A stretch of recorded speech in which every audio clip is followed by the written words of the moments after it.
Welcome to ABA Inside Track, the podcast that's like reading in your car, but safer. I'm your host, Robert Perry Cruz, and with me, as always, are my fabulous co-hosts. Hey, Rob, it's Diana. And it's me, Jackie. We're recording in our new space. New studio. Our new studio. That's their new studio, as Jackie wants to call it. For like 10 episodes. I know. It might be someone's first episode. And they're like, why do they sound different? They wouldn't know what we sounded like before. Nobody sounds different. You wouldn't. Nobody sounds different? No, but if you are watching the video, we're not by a curtain that we've had for 10 years. No, we're in a brand new space. And I was hoping to organize this space. Maybe use, some behavior to organize my space. So luckily for us, we have on the line an expert in organizational behavior. Dr. Manuel Rodriguez is here to tell us how to get this space into place. Manny, thank you so much. So where should we start organizing this space, right? That's your thing? Oh my goodness. That is some intro. The first step is I would have to observe it, right? So I have to come find you guys and go meet you in your place.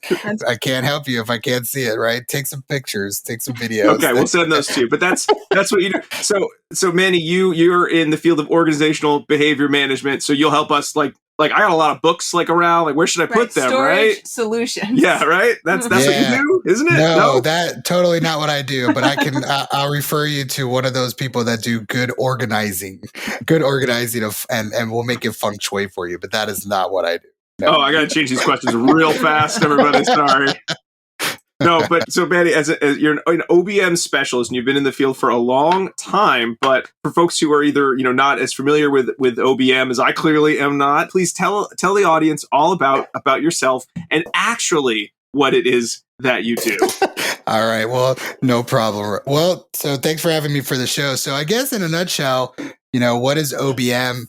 OBM is the application of behavior analysis applied to business. Right? So we look at human behavior in the workplace. We look to make a positive difference in the workplace, no matter what industry, no matter what size the company is.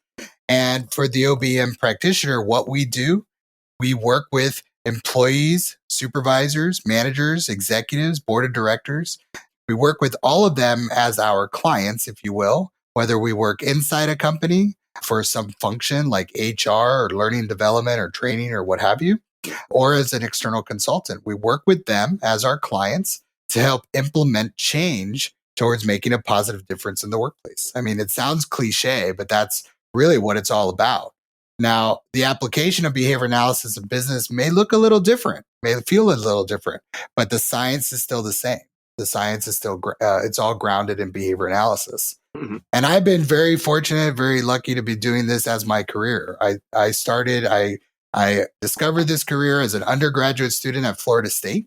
Have the great experience to get taught by Dr. John Bailey, who back then, some of your audience probably knows him very well in terms of our field, specifically with his work in ethics and training behavior analysts.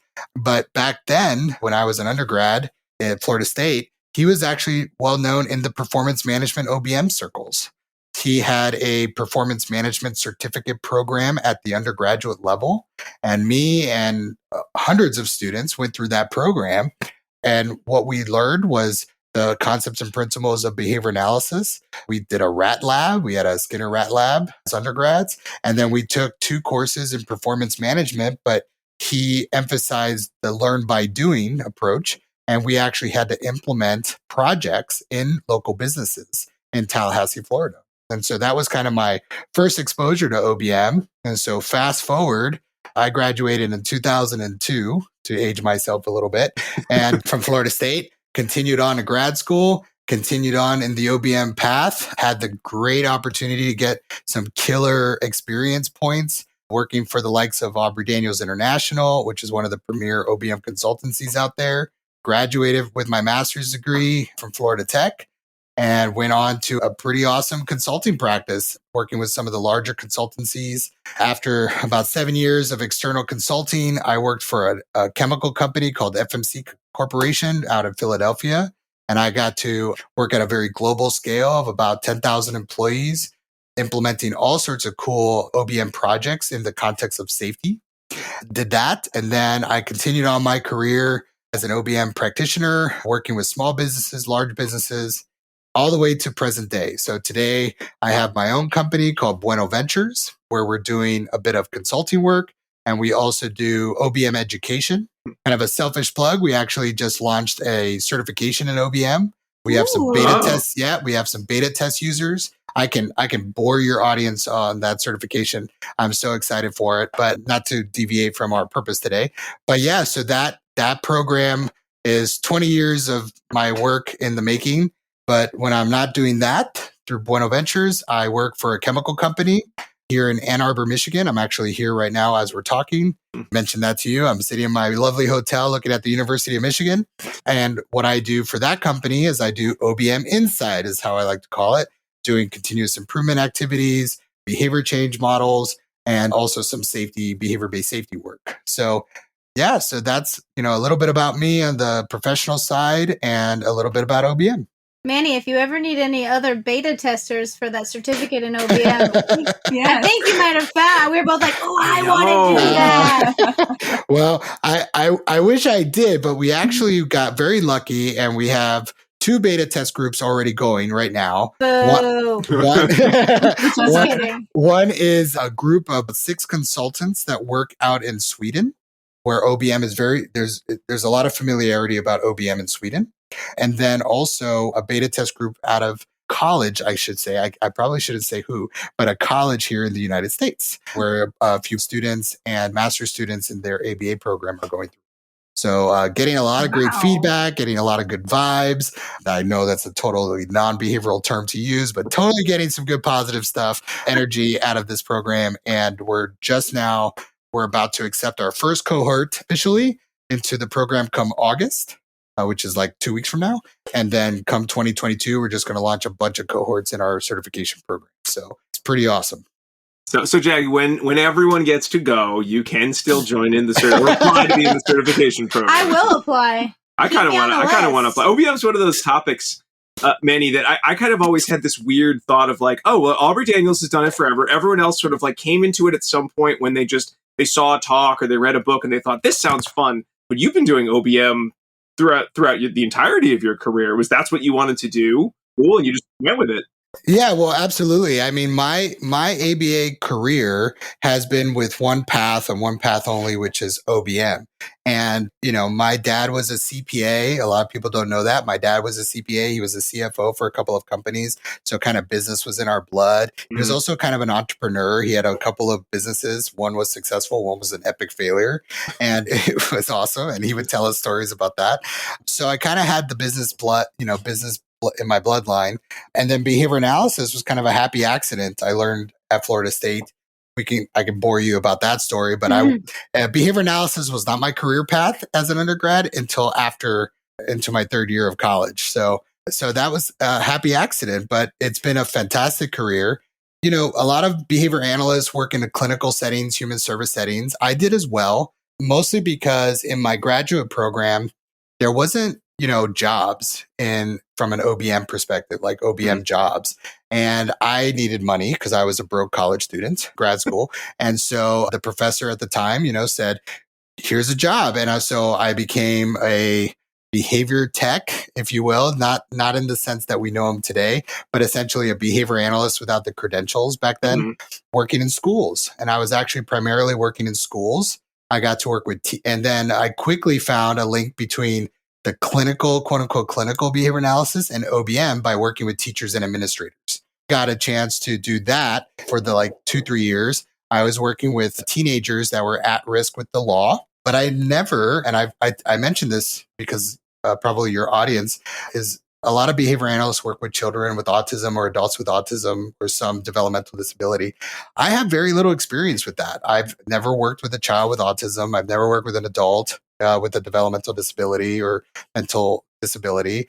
I think I've worked with a handful of kids with ADHD. And then the rest of the kids, quote unquote, kids that I worked with were between 6 and 17 years old. And they were basically, my mother would call them hellions, basically, they were just in trouble with the law, in trouble with school, and they just needed help, So I would use behavioral analysis to figure out why they did what they did and look at it from, the context of their house, their home environment, their school environment, and try to connect dots, and try to implement solutions that way. But that was, 2-3 years of my life. It wasn't my career. And so what I ended up starting to do was look for opportunities to go more into the business applications of behavior analysis and even outside of the industry of human services. So I only started consulting work. So the bulk of my consulting work over 20 years now has been in the manufacturing field, has been in oil and gas, chemical industries, food manufacturing, things like that. It wasn't until maybe 2015, 2016 when I even started consulting to human service settings. And that was very interesting and very eye-opening for me. I didn't realize the autism bubble explosion in the ABA field until about 2015, which has been, it's amazing. It's quite fantastic, but I was ignorant to it, to be honest with you, mostly because I was out of touch. I stopped going to conferences for a while because I was traveling and working and consulting and having kids and doing life, and probably until about 2015, when I started reintroducing myself to the broader ABA community, is when I realized, holy cow, this is a huge business. And look at the autism world. It's exploded. And this is great. Look at all these behavior analysts I don't know. And so I reintroduced myself. I reintroduced myself in a big way, presenting at conferences. And that's how I got to start consulting at ABA companies and things like that. So, but yeah, my whole career, my passion has been how to apply behavior analysis in business. And I've been very fortunate that I got to work with John Bailey. I got to work with Aubrey Daniels and his whole entourage. I got to work for a company called Continuous Learning Group, which was a competitor of Aubrey Daniels, if you will. That has a fun story. But I got to work with them. And because I got to work with these consulting companies and all of the people that worked for these companies, I got to work with Fortune 500 companies and Fortune 1000 companies, the ones that you see on the Forbes top 5 list, of largest companies in the world. And I'm not saying these things to brag. I'm saying these things because, man, I'm just so freaking lucky that I got to do that and be in the right place at the right time. And got to meet the right people at the right time and all of that. And I was also, as a student, I never accepted no as an answer. So I probably nagged them to death until they gave me an internship, until they gave me a job and, that kind of stuff. But it's been a great career. And probably in just the last 5 years or so is when I started doing more entrepreneurial type of stuff. So I've created some OBM practices. I've started up some companies in terms of OBM consultancies. I've partnered with new people that I've never worked with before to help their career in OBM. And now I just get to do the fun thing. I get to write about it. I'm writing some books about it. I got this OBM certification going where I'm teaching the courses and I'm doing some mentoring on the side for some awesome ABA practitioners that just want to be an OBM practitioner. And that's what they want to do. All right. Well, Manny, it sounds like a lot. And I know we can't, we're like an hour show, so we're not going to go over all of it. So we're gonna drill down a little to some of your more recent work, specifically related to that work you said OBM in the kind of ABA autism company field, specifically related to your dissertation on ethics in kind of the ABA workplace, or looking at system support for ethical practice in ABA companies.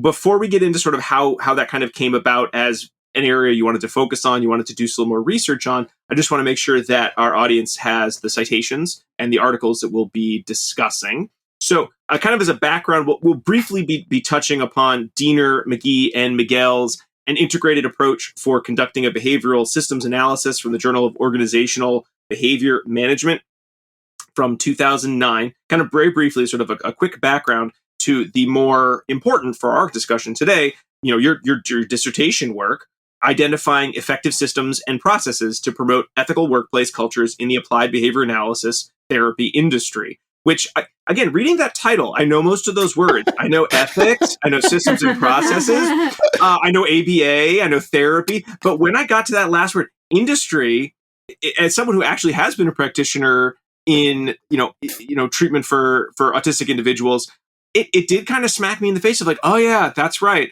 I apparently woke up this morning and I'm in a giant industry that I never even thought of that fact. And then when we think about how much we talk about ethics, how much we're trying to, improve the ethical practice of our clinicians, yeah, I guess, and as any industry scales up, you run into the same problems of, I guess, any company of, hey, we did all these things really well when there was me, the boss, and my behavior therapist. But now that I'm a giant organization that I think one of the groups you were doing interviews with spans multiple states. How the heck are you supposed to make sure everyone is following these specific ethical practices? So, I mean, was that how you kind of came to this as a topic, or it was totally unrelated? My little anecdote. No, your anecdote is spot on, and then I can add a little bit of a personal touch to it as well. But no, absolutely right. So if you look at the last decade, just the last 10 years of the ABA therapy industry, and that's why I call it that for a very specific reason. I'll come back to that. But if you look at it from an industry perspective, the last 10 years has just been a huge boom. Right. And you have all sorts of different elements to this big explosion. You have small companies turned big companies. You have the recognition of ABA as the therapy of choice, right? Or the premier therapy of choice for autism spectrum disorder, right? You have medical professionals talking about ABA in the last decade, right? Like huge boom, right? And then from a business perspective, then you also have for probably one of the first time in the industry's history, multimillionaires owning and operating these companies. You have the insurance companies paying top dollar premiums for this service providing, right? You have investment firms wanting to buy these companies, right? So this explosion of an industry really has just been amazing. And with all that comes the need to explore and understand how these companies operate and function, not just from a financial stability and wealth standpoint. That's interesting in and of itself, how these companies make money. But that wasn't my interest. My interest was, well, there's all these cool, scientific practitioners that work there that are bound by an ethical code. How are they actually maintaining their ethical practice in these companies? And how are they doing it in lieu of all of these big, massive growths? And then add to the mix that some of these bigger companies that are doing ABA therapy are actually not run by behavior analysts, certified professionals that are bound by the same code. So now how my interest got piqued was kind of a 3-tier reason. One tier was I was providing consultation to a lot of ABA companies, big, small, and medium, right?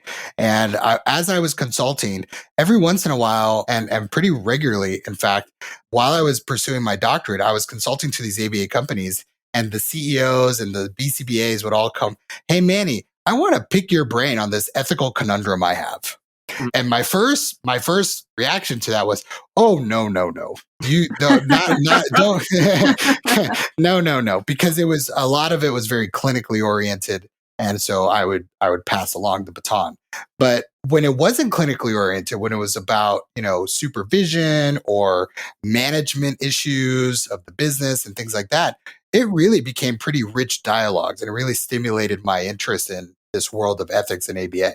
The second reason is because more in the last maybe 5 years, I've been sitting through presentations as an audience member around ethics in ABA.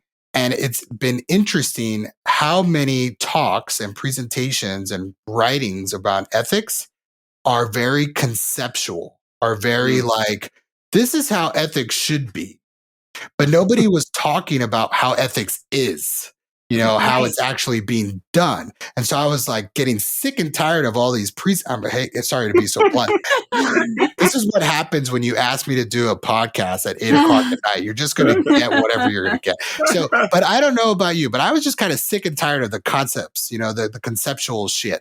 I wanted to hear, what are you doing to actually engage people in ethics? What are you doing? And so I would just hear a lot of conceptual jargon in writing, especially reading research and peer review journals and all this stuff. It all sounded good. I mean, it sounded very, very knowledgeable and very scientific and very yeah, that makes all sense in the world. Mm-hmm. But what are they doing? Nobody's actually writing what companies were doing. So that was the second. And then the third, and it's more of the personal anecdote. So I am a practitioner, I am a human being, and I have had my fair share of ethical conundrums, including poor decisions that I have made in my career. And I would be the first to say I'm nowhere close to perfect. And unfortunately, I've had a fair share of challenges in my career where I just made the wrong choices and I made the wrong decisions and I paid the penalties for those. And so on a personal level, I've been on this kind of journey for the last few years where I wanted to really kind of set the tone in my practice to be as ethical as possible and to really lead an ethical life and an ethical path. And I know that sounds cliche and it probably sounds very warm and fuzzy, but in reality, very zen. Yeah, it's very zen, right? It's very zen, and I'm not a Buddhist or anything, but and nothing wrong with that, but I'm not. But I just wanted to be that person. I just wanted to practice ethically. I wanted to think in terms of ethics. I wanted to lead an ethical life, and I also wanted to build it and integrate it into my ongoing OBM practice, where I wasn't just looking at bottom revenue dollars or looking at safety, all of that's in the context of ethics, good ethical workplace. And so as I was going through my doctoral work, I was dealing with a lot of my own ethical conundrums, right? And a lot of some personal challenges in my life. And I was very fortunate. I had good mentors, good friends, good colleagues that helped me through that time.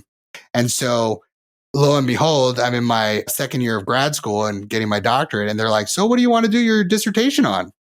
And I was like, there's really only one thing on my mind ever. I couldn't escape it. So I had some consulting projects. I could have done it on turnover. I could have done it on safety. I could have done it on sales. I could have done a whole lot of things, right?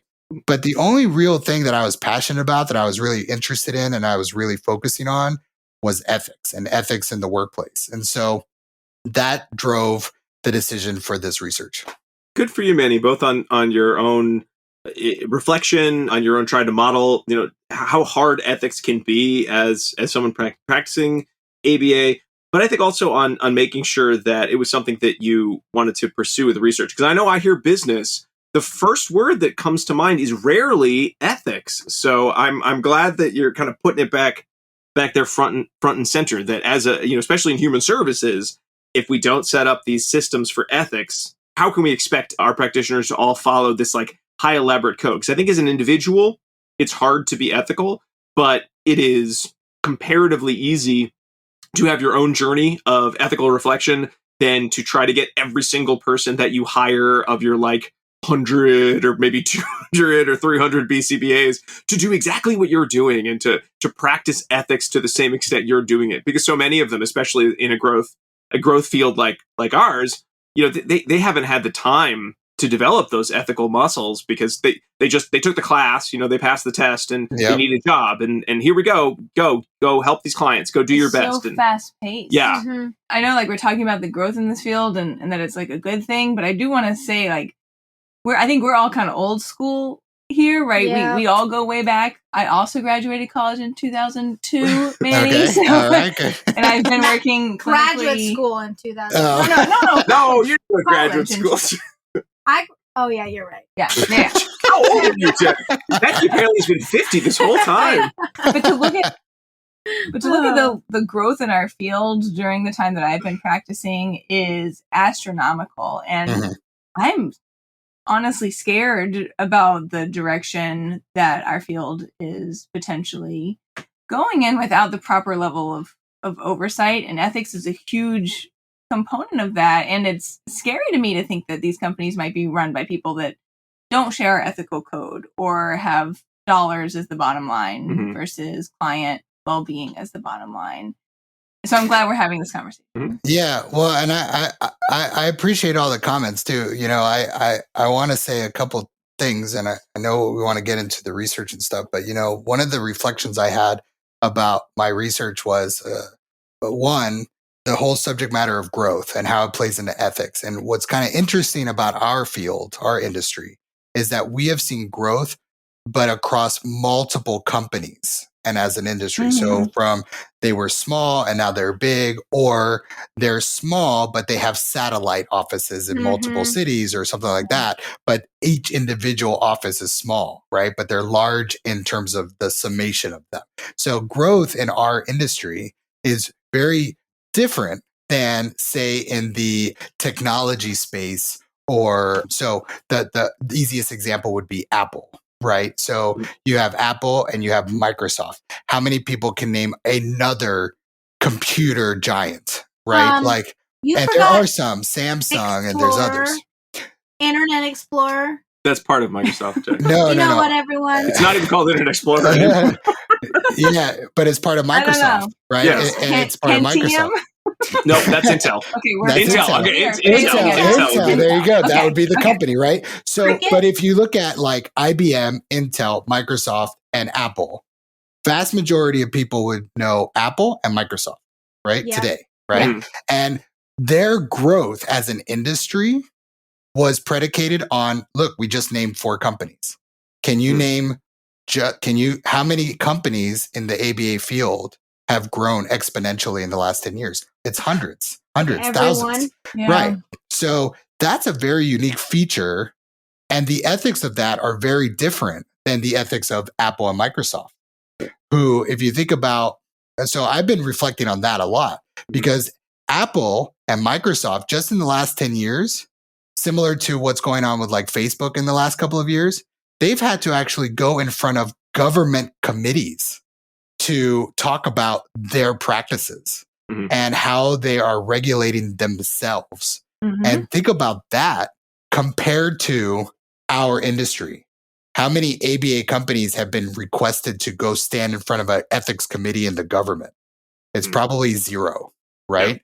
But we are governed by this entity, the BACB, right? We're governed by them, but only so much, because even the BACB says we cannot govern a company, right? So we have this very weird ethical dynamic that's very different and very unique as an industry compared to an industry like technology, like Apple, Microsoft, and so that's something I've been reflecting on. And then the other thing I've been reflecting on is similar to, Jackie, was it you that said you're kind of nervous about the growth? That's Diana, but yeah, I am too. Diana. We're both really nervous about it. Yeah. So I'm not. I think it's great. I'm super excited. Well, it's funny. It's funny because I'm not neither nervous or scared or not scared. I find it fascinating, because the growth that I'm fascinated about is the vast number of practitioners. Now, in comparison, but to me, what's fascinating is we have a number of issues from an ethics standpoint, and we are not even, in terms of scale, in comparison to other certified practitioners in different industries, we're not even close, right? So okay, so 30, 40,000 BC board certified professionals in ABA, compare that to the number of certified lawyers or board medical professionals. Right. Right? Like, we're not even in the same bracket, right? But the way that they are governed versus the way that we are governed as practitioners is also very different. And I've been reflecting on that. I don't know where that's going to go or where I'm going to take that, if I'm going to take it anywhere, but that's been the 2 things that I've been reflecting on. And as I work in the chemical industry, we are governed as an industry by OSHA, by our state regulations in terms of environmental health and safety, and that's been for hundreds of years, right? But so we're just skimming the surface, we're just scratching the surface. And I think it'll be fun when I'm 80 years old to see what ABA is like, which is 40 years from now, by the way. So we got some time. I was not looking forward to being 80 and reflecting on that as much. But I would love to get on a repeat podcast and bring up this when I'm 80 and just say, you remember the time when we were talking? All right, we're still going. Episode a bazillion by then. Yeah, then that'd be pretty awesome. That'd be pretty epic. Sorry. So I digress. But yeah, I mean, I think just kind of full circle. So when we're talking about my ethics research, for me, the antecedent for the research was those 3 things I mentioned before. But I think the outcome of this research, man, we could just keep it going. Like you could do my research, you could replicate it, you could broaden it, you can grow it, because we're just skimming the surface in terms of what are companies doing to engage people to actually be ethical and to practice good ethics. That's an important distinction in the title. There's two distinctions in the title that even my dissertation committee said, this is what we're trying to do.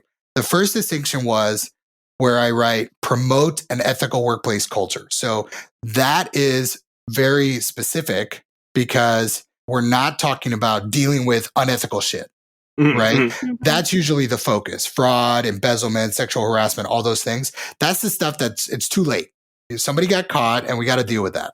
But the harder work, which is actually true to behavior analysis, is how do you promote and encourage and enable the desired behavior, which is good ethics, right? So, okay. So that was part of it. And then the other one was to actually call the ABA therapy an industry, because I wanted to distinguish it between ABA therapy as an industry versus ABA applied to business called OBM, or ABA animal behavior. I wanted to make that distinction. So that way down the road, if we wanted to replicate this in a different application of ABA, we could.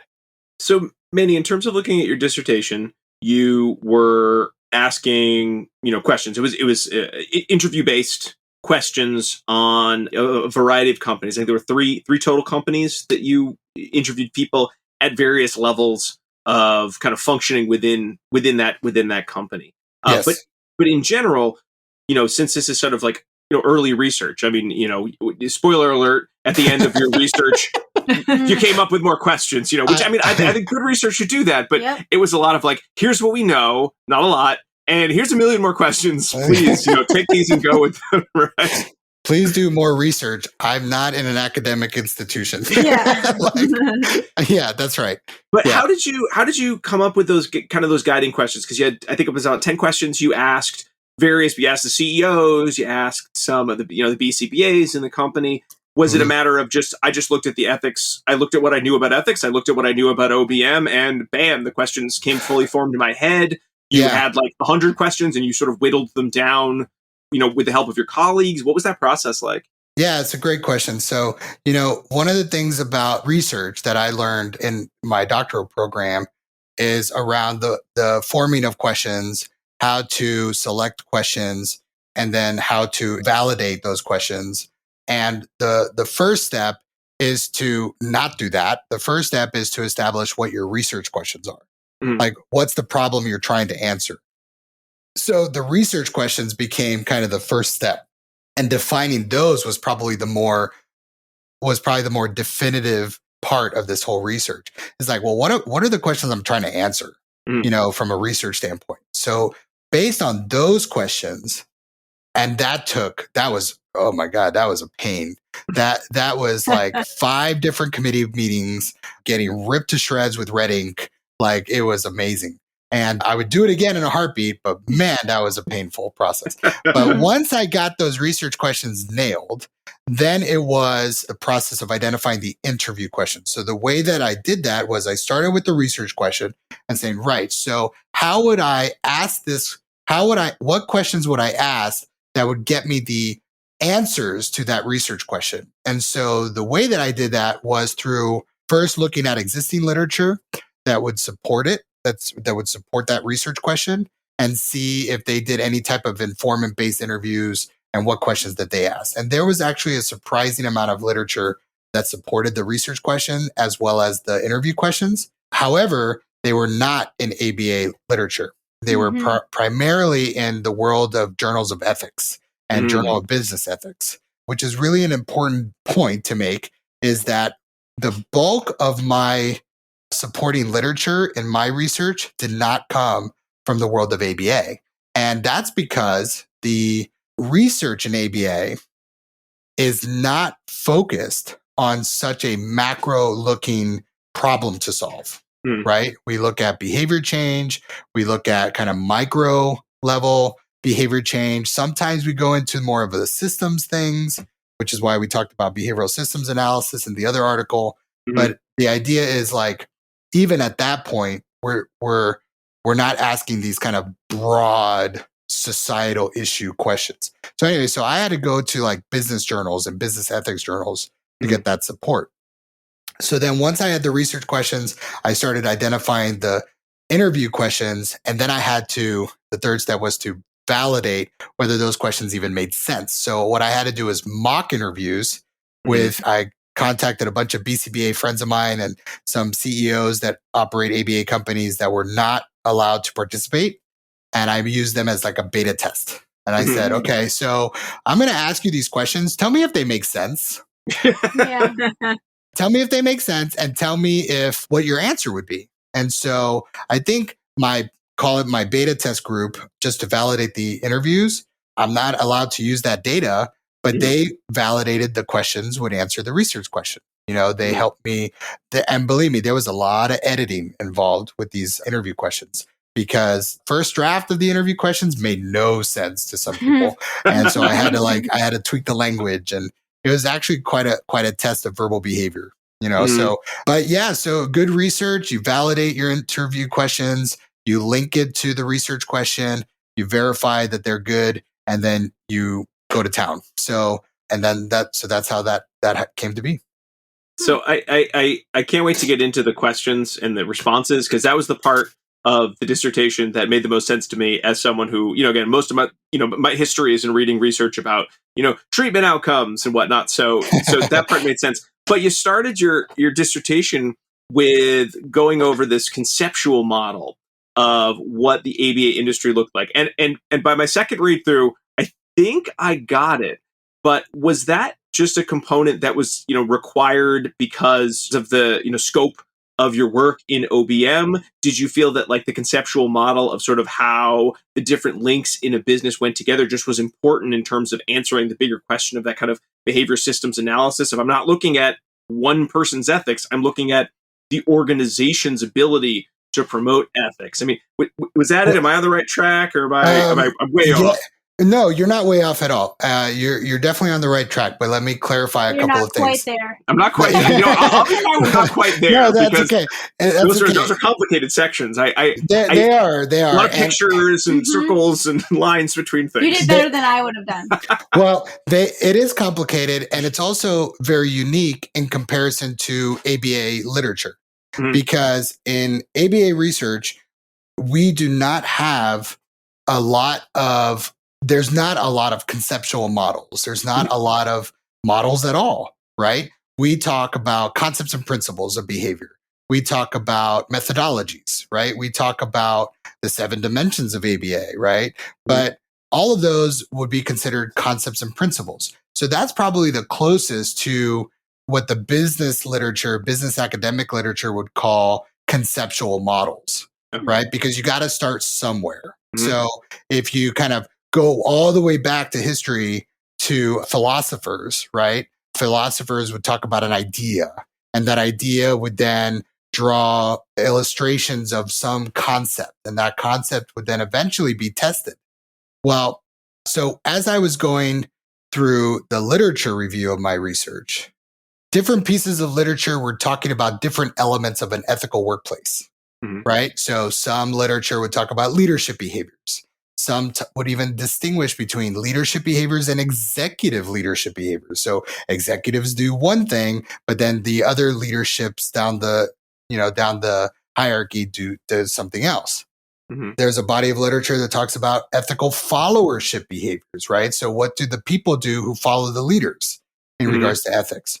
Then there was this whole body of literature that's super expansive around what's called ethical climates and ethical cultures. And they make a distinction of those two things, which is, just to put it bluntly, is worth no time at all. Like, you should not spend time on that, because even the academics that write about it say it's not really practical to make such a distinction. They're kind of the same thing.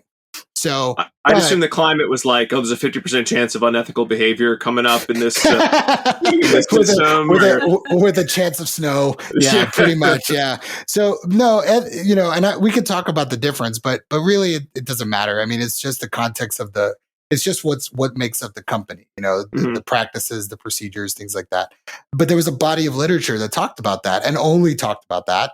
And then there was a body of literature, although very few, that would talk about, so what? So we do all this ethical stuff. We do all this ethical practices. We have this culture. What's the organizational outcomes that are associated with good ethics, right? So as I was going through this literature review, and all the different literature have different models of what they're trying to prove, I was like, well, but nobody's putting together all of the pieces. But yet they kind of reference the other piece, or they kind of hint that there's another piece. You know, it's kind of like if you've ever read good research, there's always research that says, well, there's this other body of research, but it's totally out of the scope of this one. You know, like I'm not going to write about it, but I'm going to hint at it that it exists. So, oh my God, that's so frustrating, because then when you're getting your doctorate work, the professor like, oh no, you got to hunt that down. Go find it. You know, That's right. So I kid you not, I'm sitting down with a couple of my colleagues going through the program, and I'm like, I can't get this picture out of my head. You know, I'm reading this research, I'm reading that research, and there's like all these different pieces of this puzzle, but nobody's like put the puzzle together. So I had a professor that just said, well, then put the damn puzzle together, like write it down. So I started writing it down. I started drawing it, and it was one of my business professors that was like, oh, you essentially have a conceptual model. I was like, well, but I can't have created this. Like I'm not an inventor of models. Really like not. This is weird. So he's like, well, then find the proof that it exists somewhere else. And I just simply couldn't, that it existed.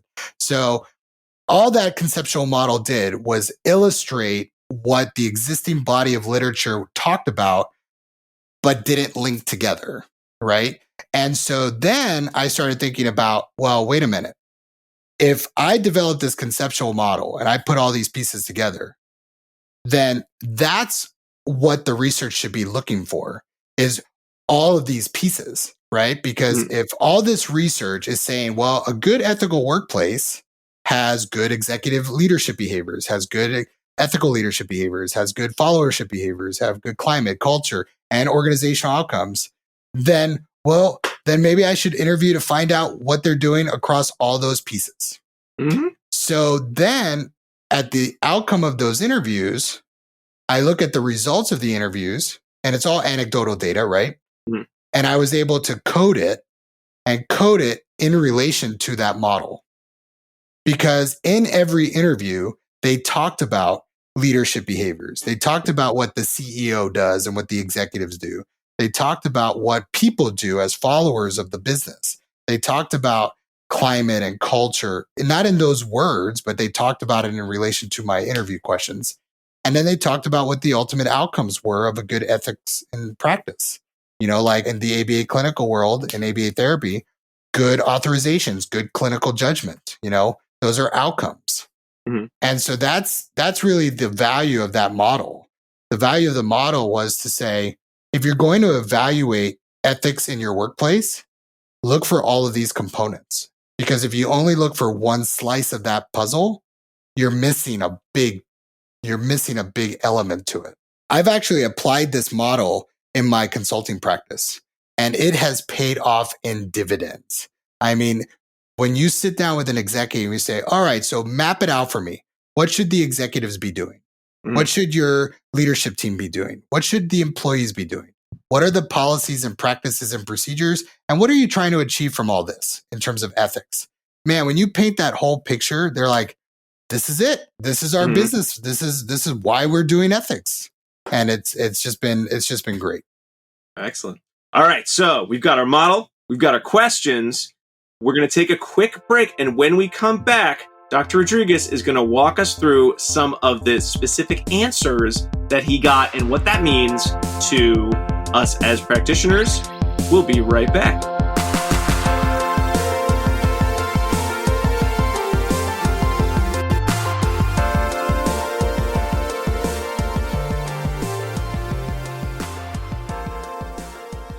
Do you want to be a BCBA? Sure, we all do. Now you can come to Regis College in Weston, Mass. to get your graduate degree. Choose from any one of these courses. Masters of Science in Applied Behavior Analysis. Masters of Science in Special Education. Dual degree in Special Ed and ABA. Or be eligible for your postmaster's certificate. You can complete your degree and be ready to sit for the exam in 2 years. And our 2017 grads had a 100% pass rate on the BACB exam. Come enjoy practicum placement support, ethics mini handbooks, PhD level professors, small class sizes, and a service trip to Iceland. If interested, don't delay. Supplies are limited. Learn more at regiscollege.edu. Again, that's www.regiscollege.edu, regiscollege.edu. One more time, www.regiscollege.edu. See you there!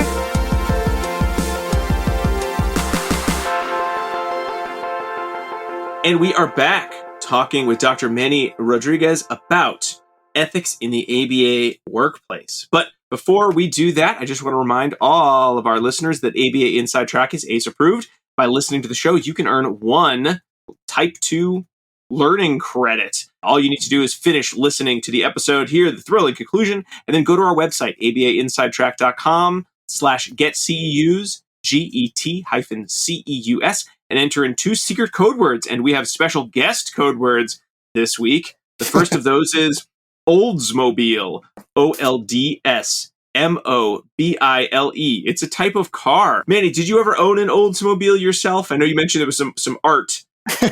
My parents did, not me. Okay. Because my first car was an Oldsmobile station wagon. I was like, you're trying to date Manny here. Yeah. Not like date him, but like. Manny is 100 years old and owned an Oldsmobile. No Oldsmobile. I should have gone with Ford. That was my first car, but no. Okay. Mine was an Aspire. An Aspire? What the heck is that? I don't know what that is. You need to Google that. That's a good car. It's a little car. Oh, man. That's the equivalent of today's hybrid cars or electric cars. Mm-hmm. Man, I miss the station wagon now that we're talking about it. I don't want to go off too much on my trip down old man memory lane, but Oldsmobile. Yeah, so before you give us all of the answers that you have, Manny, have you had a chance to look at the ethics code for 2022? Briefly, I haven't gone detail into it, but I've looked at it briefly. And one thing I was thinking of, because if we talk about this and relate it to ethics, and we use this as an ethics CE, if we do, I was wondering, they have these 4 like core principles. I'll tell everyone what they are: benefiting others, treating others with compassion, dignity, and respect, behaving with integrity, and ensuring our competence. They say there, but that seems weird because it's me as well, right? Because I'm a behavior analyst. And I really love that they've added these core principles into the introduction of the actual ethics code, because, as we all know, we learned about these principles and a few more in ethics class, and then you never thought about them again, right? And they come up in those conceptual presentations, like we should all be working with beneficence, right? Mm-hmm. And justice for all. How do you feel like these core principles align with when you're talking to executives about the ethics in their company, and do they align in that way as well? I definitely think every organization, like generally speaking, I would say my experience is across industries, companies have codes of conduct. Mm-hmm. Okay. And within those code of conducts, there's language that definitely reflects very similarly to these core principles. Sure, yeah. And a lot of that is based off of history of human rights. Mm-hmm. And Belmont Report, 1979. There you go. Yeah. So if you think about so think of business, right? And think of the history of business, early 1900s. We've all seen the picture of the construction workers on a skyscraper having lunch, and where they're sitting side by side and they're having lunch. And oh my God, that's like the biggest unsafe thing that you could be doing. Sure and thing yet it is. But yet they're having their peanut butter jelly sandwich or whatever they're having, right? But that was kind of predicated on the times, Yep.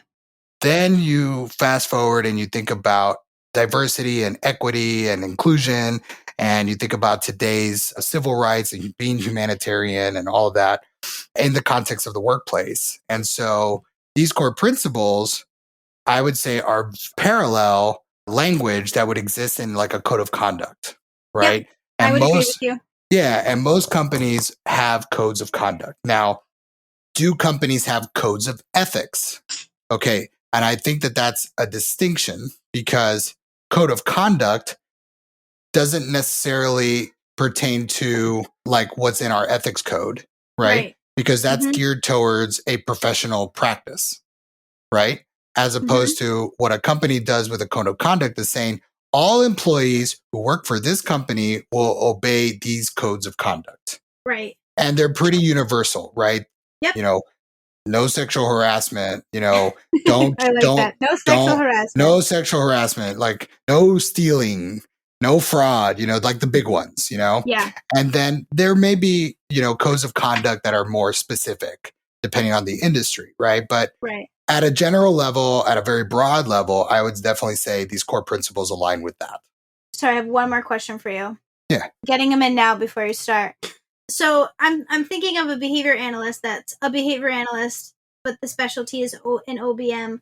I was looking through the code, and I would assume that as an OBM behavior analyst, you would abide, where you would find your most of the standards, right, that would align with your business would be in section 1, really, right? That like responsibility as a professional, because you have to be truthful, right? You have to practice within your scope of content.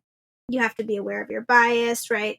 And then I guess a little bit in section 2 with responsibility and practice, right? Because you are working with a group and you still will bill them and have fees.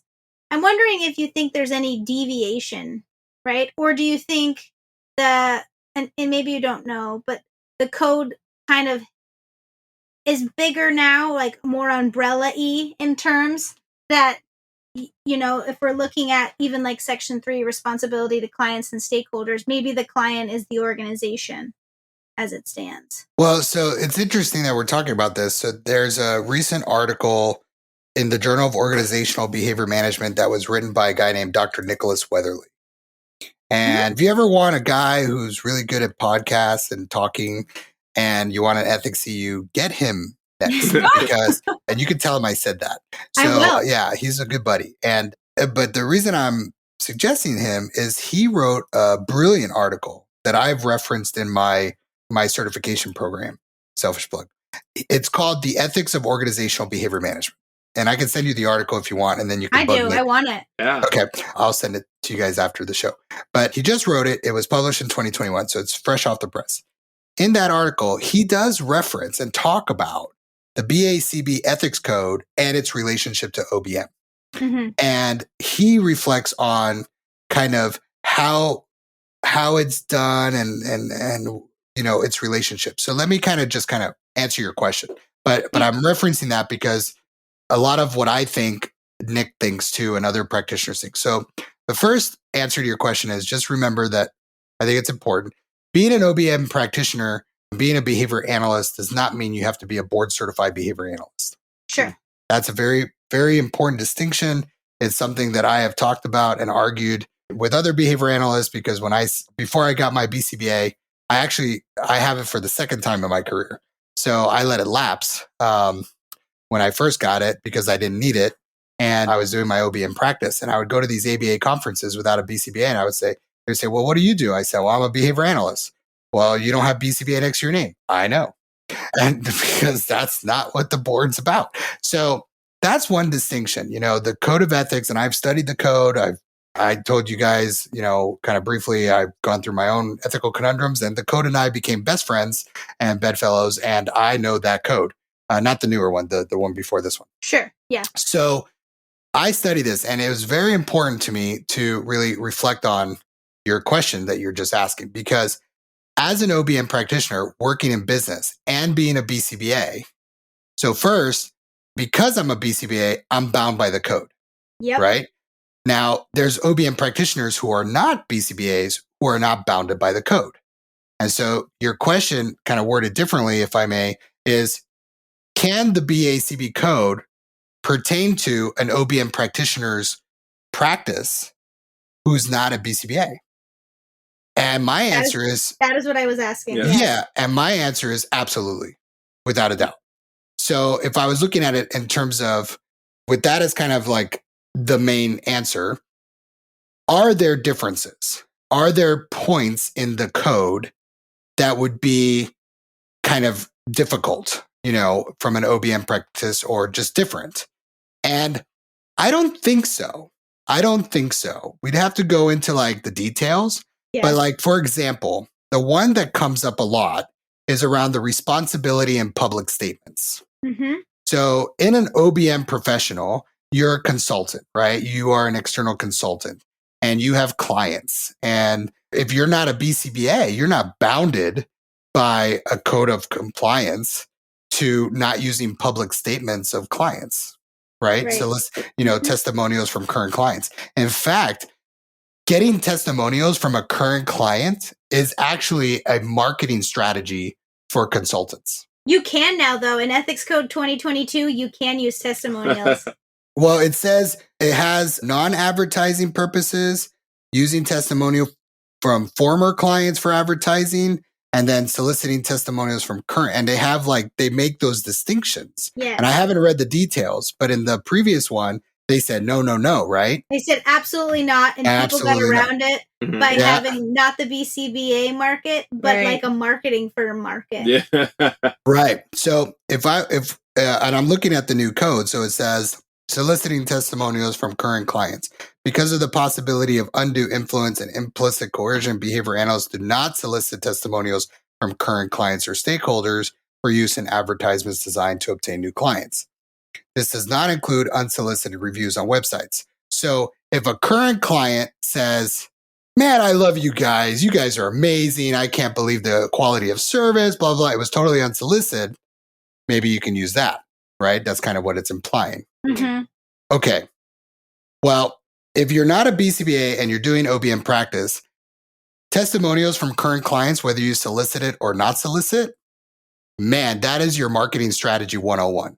Mm-hmm. Because most OBM practitioners would agree with me when I say the bulk of our work, the bulk of our practice is grounded from word of mouth. It's grounded from our clients' experiences. And so whenever we can get testimonials from clients, that becomes the bread and butter of our next client, of our practice in general. So that's why most consultancies, they have testimonials like crazy, Mm-hmm. right? But in the previous ethics code, where it said no, that would have been a point of conflict for an OBM practitioner, right? Because that's a very hard sell to try to say, no, you can't. Now, but if you're a BCBA OBM practitioner, guess what? You got to abide by that code. Now we have this new one that I got to study. So full disclosure, I got to study it in more detail. That's okay. I'm sorry that I popped it on you. I was No. just That's fine. Hey, look, it's my sworn duty. I got to abide by this by 2022. You have time now. You have a couple months. But what's interesting, so just reflecting on this one, so it's got a little bit of a loophole. It's like, well, you can't do that. But if it's unsolicited, you can do it. So that's kind of a weird, I don't mean to sound critical of this. I'm just reading it for the first time, but it's like, well, okay. So basically the people that did the loophole are basically now being reinforced. Yes. So that's kind of a weird, anyways, that's different. That's different than your question. That's just weird. So that's one area in the code that I would say has always been kind of a point of contention, is around the responsibility in public statements, or whatever the language was in the previous code. Use of intellectual property, public statements by others, all of those things. A lot of consultancies, business consultancies, OBM practitioners, that's their bread and butter, is being public, as opposed to like in a clinical practice, being public about what you do and who you worked with is actually not okay, right? Because that's you're violating the protection of confidentiality. But that's because, again, what's the point of a good ethics code? Is to protect the consumer. Yeah. Where in a business context, you ask a client, you ask a business, hey, you said we're doing a great job. Can you write it? Can you put that in writing and allow us to publish that? They're more than happy to be advocates for a consultancy that they love, because that also gives them exposure. So they see it as a positive thing. It's why, for example, if you're not familiar with it, it's okay. But so the world of Six Sigma, right? Six Sigma is a professional practice It's a professional certification in the world of business that uses data and analysis and all sorts of things. And Six Sigma came from the world of Toyota. Ooh. And Toyota manufacturing. So Toyota was an advocate for something that today is a professional certification.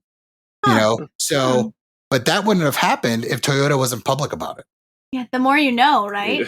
Right. So that's one area. And then the only other one that I would say is kind of a different thing, I guess I'll put it that way. A different thing would be in the new one, it talked about, so if you're in the world of business and you're a business consultant, this is where OBM as a science and the philosophies around ABA and fading out services and all that kind of stuff gets a little gray, right? Because aren't you just done? You're like, did it, bye. No, the opposite. So in the world of business consulting, we talk about raving fans and clients for life. Oh, I love that. Okay. Clients for life. So think about that. Think about that. I want a client for life, which means what that translates in practice is I have a client that in year one, we work on these projects, right? We improve this project or that project. We work with this department or whatever. But I don't want to lose them because for my practice, the contingencies are that that's a revenue source. So I don't want to lose them. I want them to be a client for life. And they love us and we love them. And why would we want to leave? Right? It's a business relationship. So what we do for year two is once year one is done and we claim success and they're able to do it on their own. Well, guess what? In the world of business, they have another challenge that they want to tackle.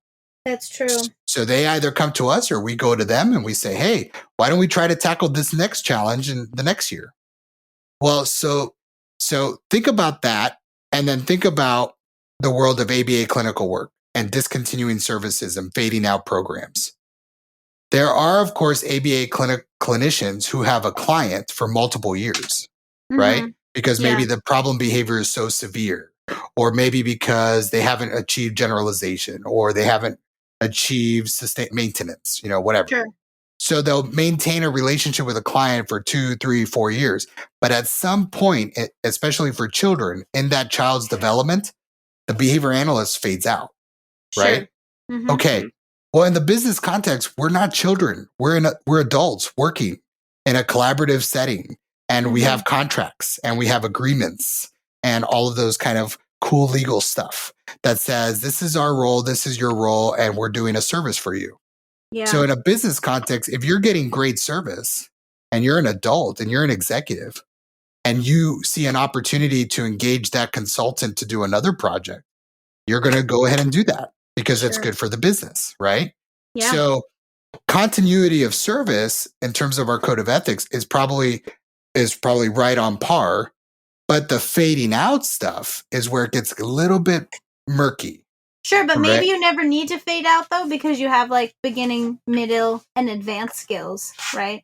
Well, and that goes into how you document everything. Yeah, I guess, right. Right. And so that's where the BCBA OBMs in the world would say, this is where it gets a little gray. Sure. Like, do I actually document it in a way, what I'm doing with this client, in a way that actually adheres to the code 100%? Or is it like 80%? Is it 60%? So it's kind of like, nobody's ever studied that, by the way. Nobody's ever researched that, by the way. Not that I know of. But I think that that's an area of the code in practice where an OBM consultant who's not a BCBA, that's probably an area of ethics that we look at as BCBAs that they probably wouldn't even think twice about. Yeah. I'm going to keep working with this client. And just to prove that point, I know consultancies who have had the same clients for 20 years. And when I say client, I mean the organization, not necessarily the individuals that they've worked with.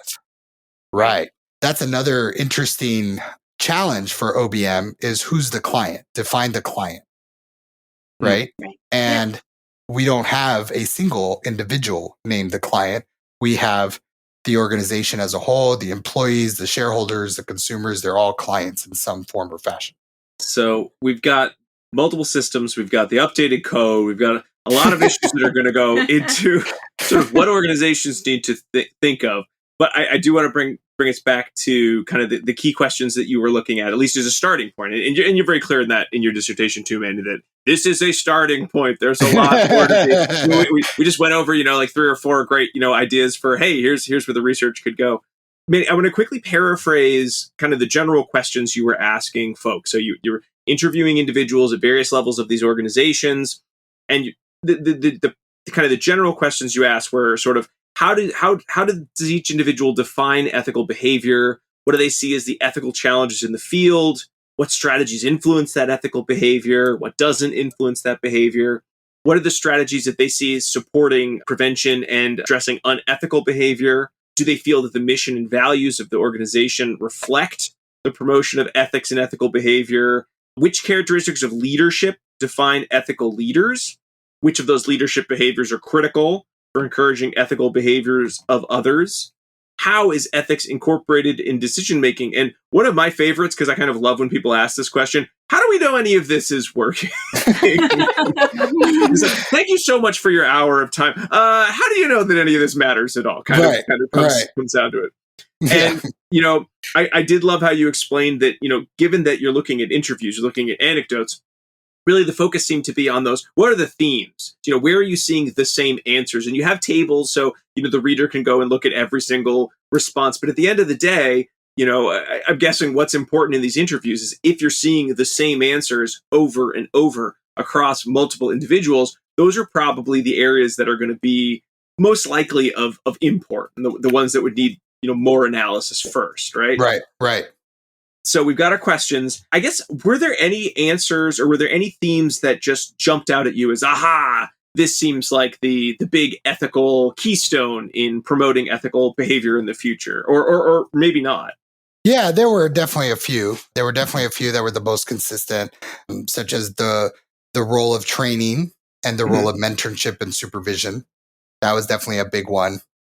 It was interesting to hear both from RBTs, BCBAs, and executives how much they almost brought up training as one of the key ingredients for promoting and enabling good ethics. And I think they only used the word training as kind of a label, but they were really referring to things like continuing their education and their professional development, as opposed to just a straight up training module kind of thing. The role of the supervisor was another one that kept coming up, both the good and the bad examples, so like a good supervisor, that's key. A bad supervisor, that disables everything. That was another consistent one. Another consistent one was in relation to what they called, a couple of companies called the ethics officer. And this was typically at an executive level where there would be a senior manager or an executive that would serve this role in the company to assess and analyze ethical scenarios, ethical challenges, both anonymous ones and both the formal complaint ones. But then they would also take a systems approach as ethics officers to ensure policies and practices were in place to enable good ethics. And I thought that one was a very good one and a surprising one that these ABA companies would come in, because the only time I've ever heard of the word ethics officer was more as a conceptual thing. I'm an ethics coordinator at our center. Ethics coordinator, that's cool. Yeah. I handle all the ethics related questions. Well, that's great. So to me, that surprised me that these ABA companies were actually putting in roles and responsibilities specifically for ethics. And I don't know how that came about, when that started, but I could tell you that was not in place 20 years ago. It's probably due to our podcast, to be honest, because we had an episode several years ago called "You Need an Ethics Coordinator." It was actually taken directly from Bailey and Birch 2016. Oh, maybe that was. Yeah, maybe that was. Yeah, we were referencing an article, the- but I think we came to the conclusion because it was I can't remember if it was a think piece or it was And Bailey and Birch have an entire chapter on how you need an ethics coordinator. So but it made sense. It made sense. But it was exciting, I think, in reading your dissertation, Manny, that there were organizations that had this person. And it seemed like at the levels, I know like some of the RBTs were like super excited about the idea of like, I've got someone who's not my boss that I can go to with an ethical concerned, because I guess that is one of the fears with ethics. If I go to my boss and say, yeah, I really messed up. I made, look at the code. I did all of that wrong. Your boss is probably going to, first thought is going to be, oh my goodness, this person's made my life, harder. They're going to mess up my relationship with the client. Whereas the ethics officer, their job is solely listen, analyze, look at what's out there, provide suggestion, So it seemed like it just kind of have that neutral individual, almost like an arbiter, and that was the intention. Now, and I think that's the way it should be. And the challenge with that role that a couple of them mentioned, especially one who served that role, was actually an executive who also happened to be one of the clinical directors.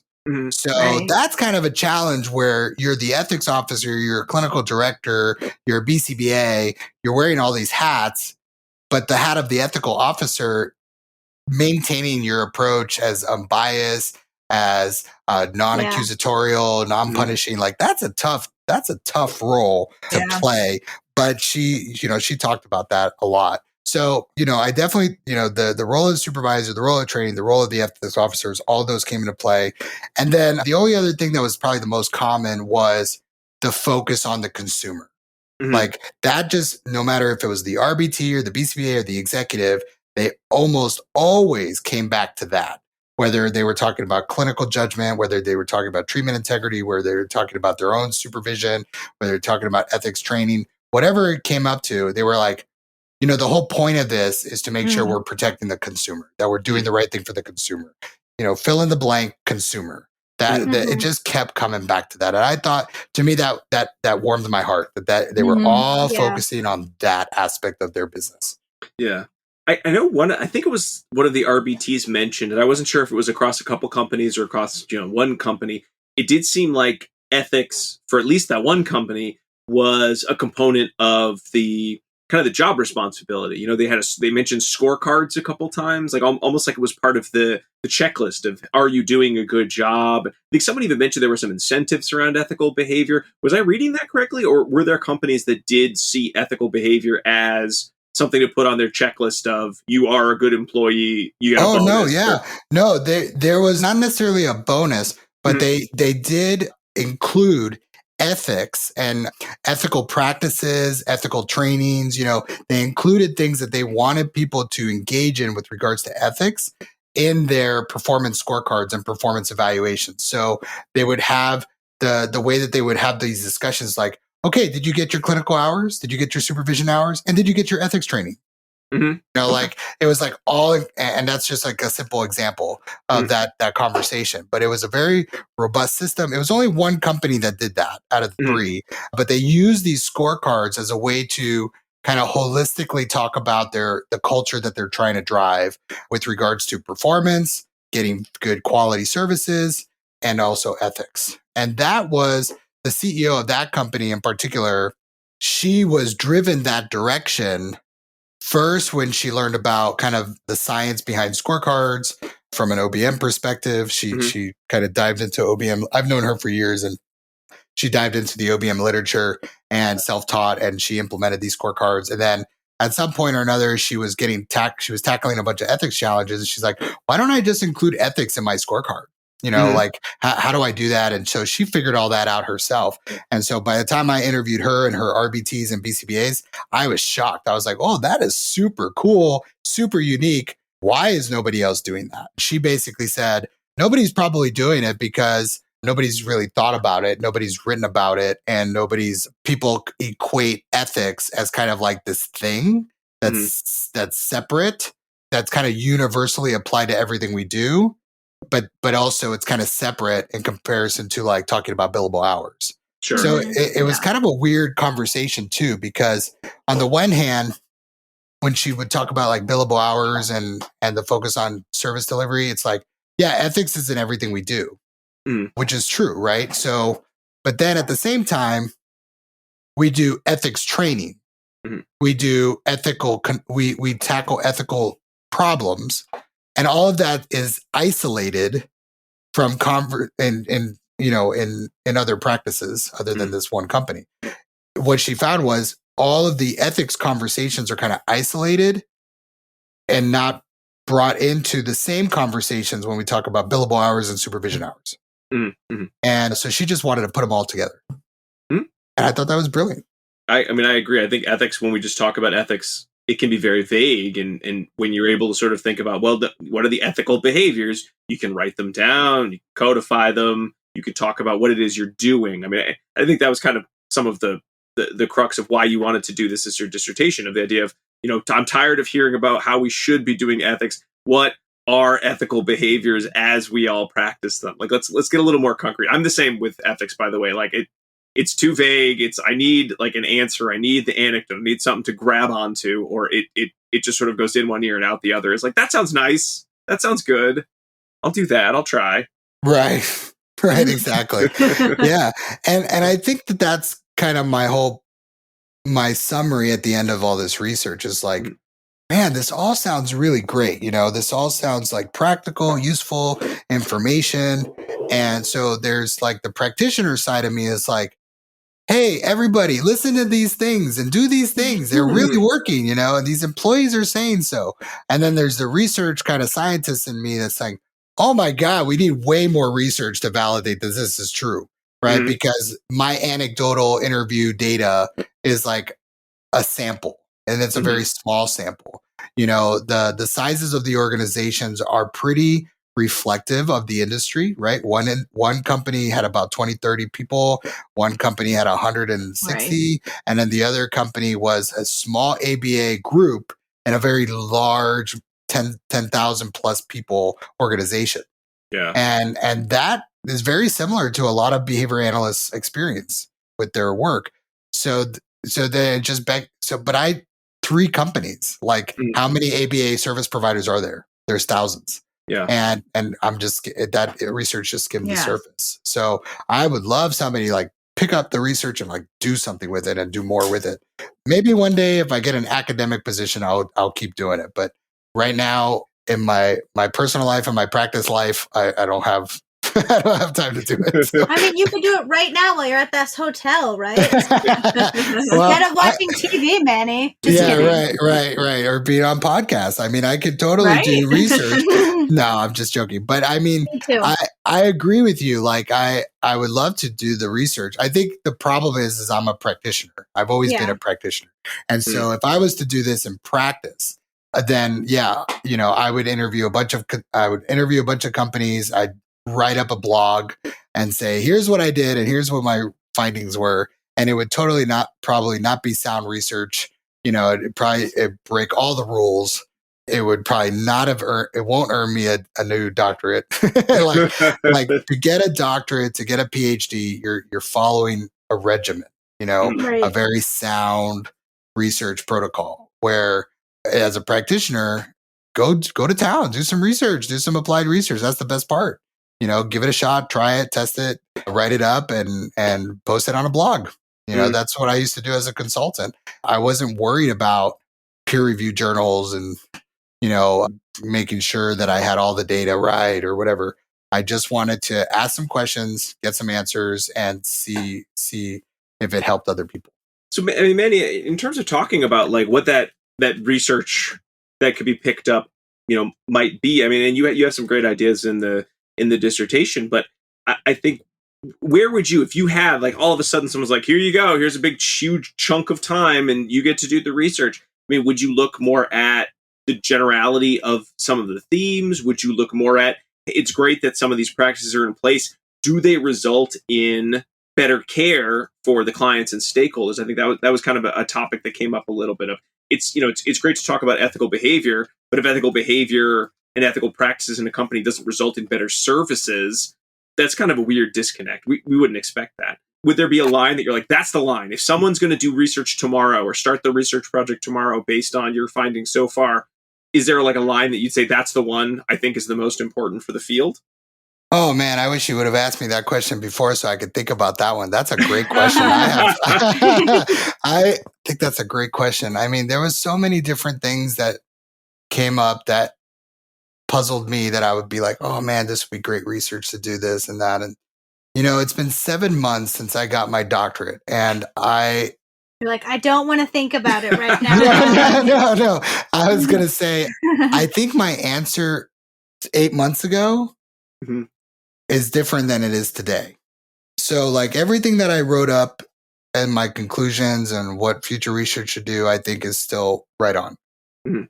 But if I had to tell somebody the research to do with that list of interview questions and stuff like that, I'd pick a totally different pool of participants. Mm. I'd want to target the organizations, and particularly organizations run by BCBAs who have been cited or who have been accused or alleged of some practice, unethical practice, whether they were found guilty or not or whatever. That would be hard to get to. Well, they're there. It's out there. The data's there. And what I would want to do is contact them, and they could remain anonymous. My 3 companies are anonymous in my research.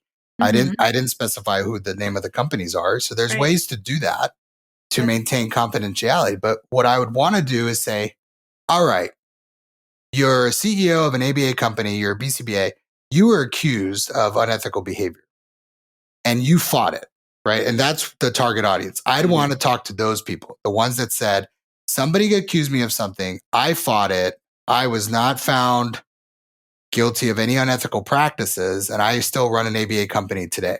I'd want to target that audience to find out what is it that they are doing to encourage and enable good ethical practices, and did anything change in the way they approach ethics as it relates to what they were accused of.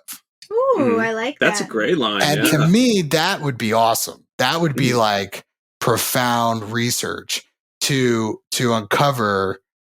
And this comes from my own experience of my own ethical conundrums, right? And I don't want to really go into that in detail, but I've learned so much from my own situation.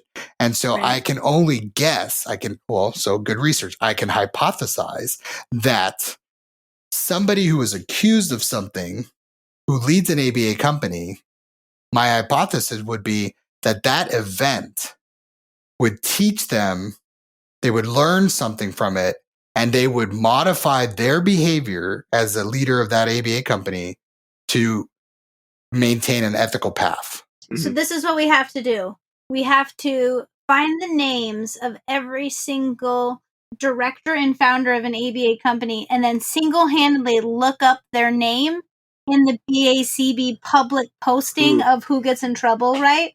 There's got to be a report the BACB could They run. do. Like ethical violation. No, but just like to get the names for in the a list, right? Rather than searching, going in and be like, did, A. Arison's company have an ethical violation? No. Okay. But it's there, right? It's there, but there's got to be a quicker way to do that's some the of perfect thing for a research assistant to do. I think, exactly. But now okay, so I think there's 2 different participants then, because that list that exists that would be publicly posted are the people that actually violated a code of ethics and were found guilty. Now that still would be a good participant list, right? Because definitely the hypothesis would be stronger. Right. If you were found guilty, my hypothesis would be you learned something from that and you applied whatever you learned to be better, right? Especially especially if it says like supervision mandatory. Yeah, you had to take the follow-up class. Right. Or suspension or, outside of revocation. I think the other hypothesis would be if their BCBA was revoked, they probably learned squat. Yep, because they're no longer a BCBA. My hypothesis would be like they're now doing a career at Dunkin' Donuts or something. They don't care about the BCBA anymore because they got it revoked and they probably argued it to death and they lost. But the ones that got suspended and then got reinstated, like to me, those people, I have my heart for those people because I believe, based on my own experience, those people learned something, they applied what they learned, and they're helping other people out. And that would be the hypothesis I would want to study, especially if that BCBA is an owner-operator of an ABA company and they're supervising other BCBAs or RBTs. So that would be the research I would go from here. I would take that conceptual model and I would try to identify that participant pool. Like, you were accused, or you were suspended, or you were, you had allegations, and you were found guilty, you were found innocent, whatever. What did you learn from that experience, and did you apply that to your business? Mm-hmm. And that would be where I would go today. That's it. I like that. I like that line of research. That sounds great, Manny. I think it's a good follow-up to what's already been done, right? Like, it's good to have this baseline that you already collected here to know kind of like what's the pulse of the general ABA population that hasn't maybe fallen into this category. And then from there, try to further discern if there are differences in organizational ethical practices between groups that are in the clear and groups that have run into trouble, or how they may have changed and maybe more aligned with those in the clear groups. We need a bigger sample. Mm-hmm. Yeah, I mean, exactly. And I think that would be like that could be another extension of the next, what I would tell people is like, well, just replicate it with a bigger sample. Like, go find more ABA companies to interview, go talk to the top 10 biggest ones, maybe instead of having 3 different companies at 3 different sizes, just pick one organization that's the largest one. There's at least 5 organizations that have thousands of employees. Yeah. Right? So pick one of them and interview the crap out of them. You could probably even implement. The one thing I did not do, because I just absolutely utterly refused, was to utilize a survey instrument. I was like, nope, don't want to do that. I just want to interview people. And my professors were all about that because I felt like it was more personal. I wanted that personal interview. But there's a ton of research utilizing survey instruments in the world of ethics. So I'm certain that somebody could replicate the research, but instead of doing interview-based model, they could just use a survey instrument. And so think about like, the biggest ABA companies out there with 1,000+ employees, and using a survey instrument to construct a really good set of questions, get some data across all the employees. Whew, there's a publication for somebody. Yeah, that sounds good. Yeah. Well, Manny, we're at the point in the show where we need to kind of get into summary, which means we're going to enter our dissemination station. We've arrived. I'm glad that made you laugh, Manny. That's the first time I've heard it, so that's very good. I like that. So Manny, we've talked about a lot of themes. We've talked about a lot of areas of, what do we know about ethics? What do we know about the industry? What do we still need to know? We had, a lot of really exciting ideas for future research. But for, tomorrow, for the next week, for individuals who are working in the ABA industry, what would you say, based on all the research you've done, your own practice, would be like the top, 1 to 3, 2? Okay, Jackie says 2. Sort of practices that CEOs to RBTs really should be either looking for or acting on in their organizations to promote the maximal amount of ethical behavior. And again, this is your opinion. I mean, I know that some of the research in terms of the return on investment of some of these practices aren't necessarily known. But in your opinion, what would those be? Yeah, that's a great question. So if I had to pick 2, I'd pick the first one is to, and it sounds cliche, but it was echoed in the interviews, is make ethics a daily conversation. So whether it's supervision, whether it's training, whether it's in a performance discussion about clinical hours, like whatever, make it a daily make it a daily habit, make it a daily conversation. I thought that was echoed across all the companies, and RBTs to executives, everyone said the same thing. You just make it a part of your daily regime. If you're not talking about ethics, if you go a whole 24-hour period and you did not talk about ethics, whether it's positive or negative, you just missed an opportunity. So that would be one. The second one is a little bit on the other side of, so in OBM, we talk about making sure you link behaviors to results, right? So in that conceptual model, I'm talking about behaviors of leaders and followers, right, of the conversations. But then let's go all the way to the end of the circle, which is outcomes. So the second tip I would say is evaluate your ethical judgment, your clinical judgment in your cases, and evaluate it in respect to ethics. and clinical judgment. So if what we're trying to do at the end of the day is use good clinical judgment, good ethical judgment towards good clinical outcomes, then there should be a practice ABA companies do to evaluate those cases against that criteria. Mm-hmm. And it was definitely a part of the conversations in the interviews.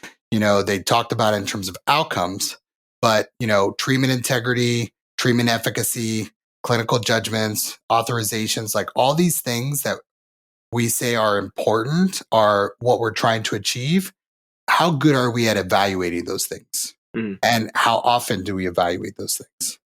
And I think some of the larger ABA companies, a couple that I know for sure, they do what's called quality assurance. And what they do is they have a team dedicated to essentially doing an audit of cases.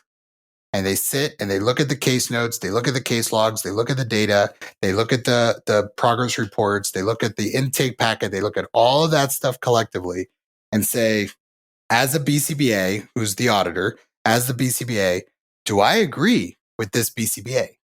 Do I even have a question about how this BCBA approached this case or what they're talking about in terms of the progress notes? Like basically questioning the clinical judgment of the BCBA.